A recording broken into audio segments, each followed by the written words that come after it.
Alright, here we go. This is a ranked 1v1 on Thar. Once the red goes away, you can see it. Alright, there you go. And it will be between the red player in the upper left. It is happydeath in the classic striker, and his opponent, the green player in the bottom right. It is Maor247 in a pumpkin saucer. Both going for, well, sort of opposite posts.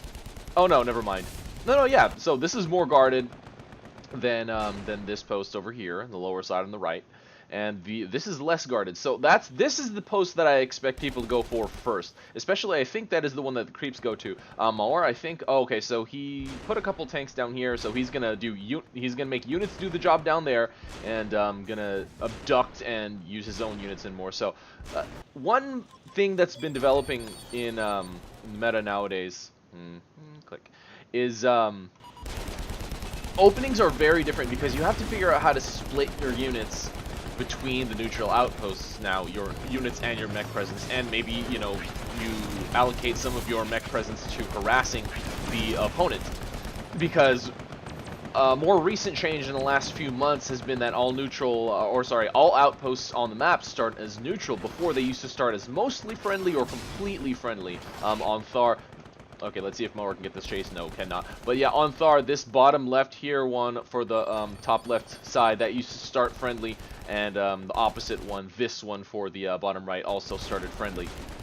So, just more work to do at the beginning. I personally thought it was a good choice conceptually, because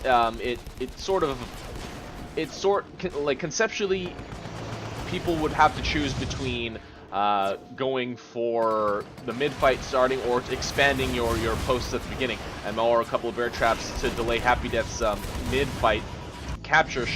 Okay, he's actually going with even more bear traps.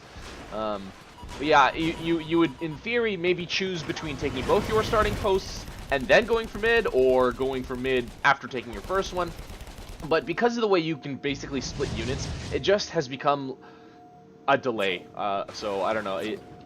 I know that's how a lot of the high-tier players feel. I do acknowledge that it hasn't really done what I thought it was intended to do, which was add a little bit more depth and strategy to openings. But at this point, it maybe has done that, but not to the degree that it really needs to, I think, to justify this kind of early game timing and pacing change. And for probably not for the better. This pacing change, I would say. Anyway, Maor abusing as much as he possibly can the abduct active, and abducting as many heavy units as possible. This one would have been dangerous to go for just because of this T99 and the brutes over here. This Stinger probably would have also been in range. So Maor going pretty close on the bridge, and forced to pull back because of happydeath's harass. Maor's units are much more spread out. happydeaths are very concentrated here. There's just a couple of tanks over here, and happydeath is bringing that over here. Probably dropped a waypoint or something like that over by his units so he can consolidate them all. But Maor with a kind of like a secret rebel cluster over here, and happydeath dropping, does not see the rebels yet. So Maor might be waiting to do a timing rush to mid once more units are clear, and happydeath now going to start to move in, put his units on his side of the outpost, and basically use the outpost for cover so his units are not in danger, but he can get them closer so he can start microing them and putting them in better formations for this mid fight. Now Maor putting the rebels on the high ground, maybe he's going to use them to attack the close, and whether or not he attempts to actually grab the outpost under his control, bring infantry, or use that just as a distraction. Okay, it does look like he is going to go for, I think this is a little bit early, and putting the jumpers right in front of that post. What does he have in his build queue? I don't know if this is accurate, but it does seem like he has more jumpers in his build queue. The rebels are going straight to fort, actually. Oh boy, that is kind of crazy, and a couple of them are going to get taken down, but happydeath's attention will definitely be split. Maor not in danger of getting killed right now, so happydeath definitely has to address this. Will Maor start to micro around? No, sets them on follow now. Okay, and then he puts them to the side of the outpost of the fort. He wants to do as much fort damage as possible, so putting all these rebels on the corner, not reallocating them to different corners, and nothing else is happening on the map right now. No one set anything to moving, but this is actually a lot of fort damage, and I'm not sure happydeath, especially in a 1v1, has a lunchbox in his loadout. So this has gone to about 2/3 down. or sorry, a third down, 2/3 left. Now Maor starting the mid-fight, gonna be significantly behind, especially in terms of power of units on the field, than Happy Death. It is, what is the upkeep right now? Oh, hold on. I think I hid something. B? There you go. So it is 38, 35. Okay, it's pretty even. Except considering, you have to consider that Maor has a bunch of bear traps down over here. Actually just 2. So, okay, never mind. It is pretty even. Okay. Happy Death, where did he go? He went back to reinforce, and Maor gets actually finished off. Has a couple of jumpers back here, but the majority of his units are going to get killed, so Happy Death is going to have a pretty decisive lead in this fight, except for, you know, the obvious fort health that Maor inflicted earlier. Now, Maor cannot really get back into the mid-fight. All of his units have been clearly killed, so Happy Death is just going to be harassing as much as possible, while macroing, gaining more of an upkeep lead. Actually has heavy mines in his queue right now. Let's see. Teslas? I'm not sure. That's not accurate. So let's not look at that again, guys.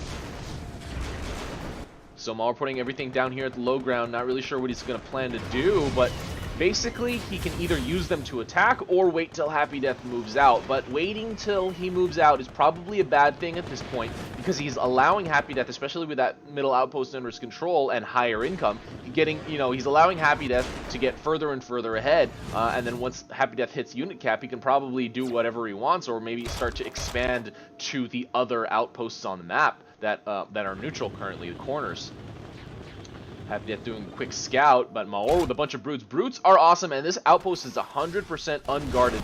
Especially right now, Happy Death is just at level 6. He won't be able to do too much damage with either his sword or his primary gunfire. Once those brutes hit that outpost, they are pretty much going to clear.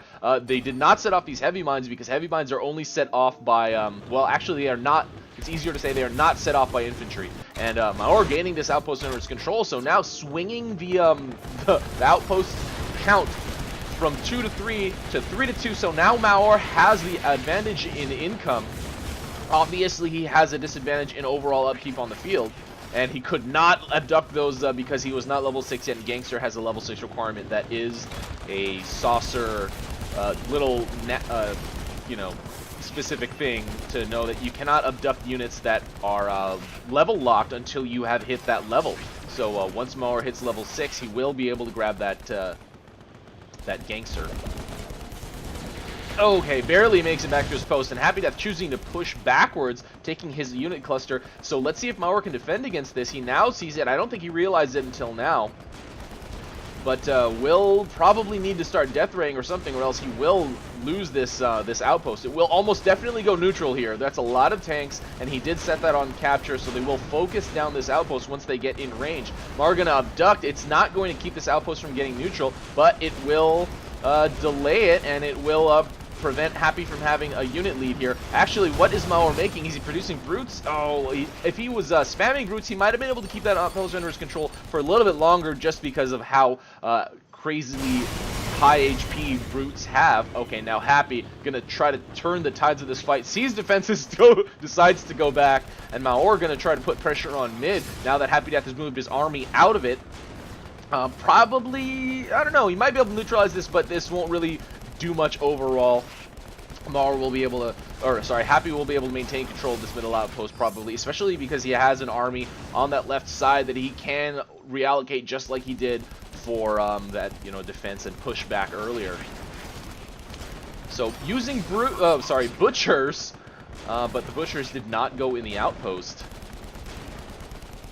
They went and attacked these rebels that Maor has, and Maor actually getting killed. Happy Death taking the first blood. Bunkering a butcher, so it will be going into that outpost once you know, an infantry gets knocked down. Maor now respawning, picking up a couple rebels. Oh boy, this replay might be broken. Oh, why? Why? Why?